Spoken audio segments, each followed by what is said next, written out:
چرا مدیر عاملی شرکت‌های غول فناوری در آمریکا در سلطه هندی‌ها قرار داره؟ گوگل، مایکروسافت، توییتر، ادوبی، IBM.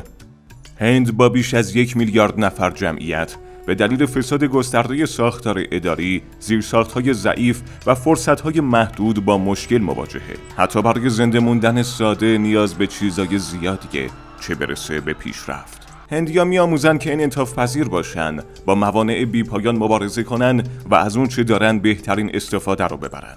در هند افراد یاد می‌گیرن که با وجود مشکلاتی که یه دولت و جامعه ناعادلانه برای اونا ایجاد می‌کنه کار کنن. کارآفرینی همراه با خلاقیت و تدبیر لازم برای مقابله با همه مانع‌ها بخشی از زندگی اوناست. این وضعیت سبب میشه هندی‌ها با حجم بیشتری از مشکلات نسبت به سایر ملیت‌ها روبرو باشن و در نتیجه تواناییشون برای حل مشکلات نیز به همون میزان تقویت میشه. به گفته نویسنده کتاب مدیر ساخت هند، کمتر کشوری رو در دنیا میشه یافت که همانند هند شهروندانی با منش و روی کردی همانند گلادیاتورها پرورش بده. به قول سی.کی پرهالد، زندگی در هند موجب میشه هندی‌ها به شکل طبیعی مدیر بار بیان. جمعیت بالا و کمبود منابع در هند سبب شده رقابت برای دستیابی به منابع بخشی از دغدغه روزمره مردم باشه. این وضعیت شباهت زیادی به دنیای پررقابت امروز در برخی حوزه‌ها مثل فناوری اطلاعات داره.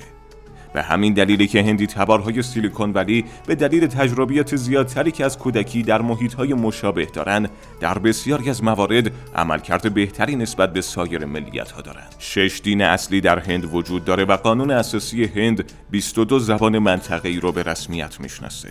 بسیاری از هندی‌ها همانند مردم سایر نقاط جهان دارای تعصبات قومی، نژادی، جنسیتی و کاستی‌های زیادی هستند. با این حال یاد میگیرن که برای موفقیت در صورت لزوم این تعصبات رو نادیده بگیرن و با شرایط وفق پیدا کنن. این واقعیت در فرهنگ اداری آمریکا که اغلب شرکت‌های آمریکایی به کارگیری افراد حرفه‌ای رو بر گرایش‌های شخصی ترجیح قرار میدن، بسیار در دیده شدن و پرورش بستر رشد افراد موفق هندی مؤثره. اونا به شرکت‌هایی میپیوندند که بهترین‌ها به اوج میرسن. اما ویژگی‌های معروف مدیران هندی چیه؟ اونا به سخت کوشی و به کم ادعا بودن معروفن. مدیران ارشد هندی تبار مراحل ترقی سازمانی رو به تدریج پیمودن. همین موضوع سبب شده رفتار و رویکردی فروتنانه تر در قبال کارکنان شرکت داشته باشن. مثلا در مطالعه‌ای که در سال 2007 انجام شد، متوجه شدن که در بین مدیران هندی هیچ یک با نماد خشونت و زورگویی شناخته نمیشن. مدیران هندی در مدیریت مشارکتی و برقراری ارتباط عاطفی با کارمندان توانمندن. این احساس که شرکت به کارمنداش بها میده، پیوند شدید و وفاداری عمیقی رو بین کارمندان ایجاد میکنه که حتی بیشتر از پاداش‌های مالی برای اونها اهمیت داره. آموزش زبان انگلیسی که در هند بسیار پایه‌ای و جدیه، نه تنها زمینه دستیابی سریعتر به منابع اطلاعاتی و ارتباط با همکاران رو فراهم میسازه، بلکه موجب میشه این مهاجران از درک بهتری نسبت به فرهنگ مردم در ایالات متحده نیز برخوردار باشن. این درک فرهنگی به ارتباط عمیق‌تر و جدی‌تر شغلی کمک میکنه. اونا به هم دیگه کمک میکنن و شرایط رو برای اومدن هندی‌های با استعداد دیگه باز میکنن. بیش از 70% ویزای کار در آمریکا به مهندسان نرم افزار هندی میرسه.